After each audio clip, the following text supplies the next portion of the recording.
ವೇತನ ಹೆಚ್ಚಳ ಜೊತೆಗೆ ಇತರೆ 30ಕ್ಕೂ ಹೆಚ್ಚು ಬೇಡಿಕೆಗಳನ್ನು ಸರ್ಕಾರಕ್ಕೆ ಶಿಫಾರಸು ಮಾಡಿ ಕಾಯುತ್ತಿದ್ದ ಸರ್ಕಾರಿ ನೌಕರರಿಗೆ ಶೀಘ್ರದಲ್ಲೇ ಶುಭ ಸುದ್ದಿ ದೊರೆಯಲಿದೆ. ಹೌದು, ಏಕೆಂದರೆ 7ನೇ ವೇತನ ಆಯೋಗದ ವರದಿ ಜಾರಿಗೆ ಸಿದ್ಧತೆ ನಡೆಯುತ್ತಿದ್ದು, ಮುಖ್ಯಮಂತ್ರಿ ಸಿದ್ದರಾಮಯ್ಯ ಮತ್ತು ಉಪಮುಖ್ಯಮಂತ್ರಿ ಡಿ.ಕೆ. ಶಿವಕುಮಾರ್ ಅವರು ಮತ್ತೊಮ್ಮೆ ನೌಕರರಿಗೆ ಭರವಸೆ ನೀಡಿದ್ದಾರೆ.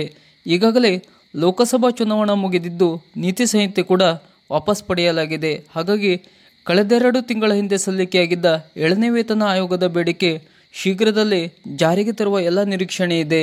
ಈಗಾಗಲೇ ರಾಜ್ಯ ಸರ್ಕಾರಿ ನೌಕರರ ಸಂಘದ ರಾಜ್ಯಾಧ್ಯಕ್ಷರಾದ ಸಿ.ಎಸ್. ಷಡಾಕ್ಷರಿ ಮತ್ತು ಸಂಘದ ಪದಾಧಿಕಾರಿಗಳು ಮುಖ್ಯಮಂತ್ರಿ ಹಾಗೂ ಉಪಮುಖ್ಯಮಂತ್ರಿಯವರನ್ನು ಭೇಟಿಯಾಗಿ 7ನೇ ವೇತನ ಆಯೋಗದ ವರದಿಯನ್ನು ಅನುಷ್ಠಾನಗೊಳಿಸುವಂತೆ ಮನವಿ ಮಾಡಿದ್ದು, ಇದಕ್ಕೆ ಸಿಎಂ ಹಾಗೂ ಡಿಸಿಎಂ ಭರವಸೆ ನೀಡಿದ್ದಾರೆ.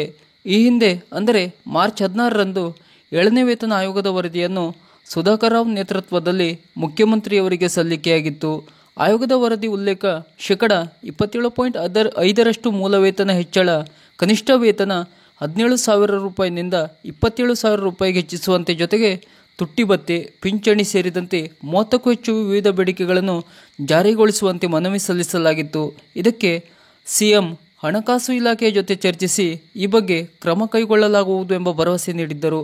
ಲೋಕಸಭಾ ಚುನಾವಣಾ ಇದ್ದಿದ್ದರಿಂದ ಈ ವರದಿ ಜಾರಿಗೆ ಸಿಎಂಗೆ 2 ತಿಂಗಳ ಕಾಲಾವಕಾಶ ದೊರಕಿದಂತಾಗಿತ್ತು.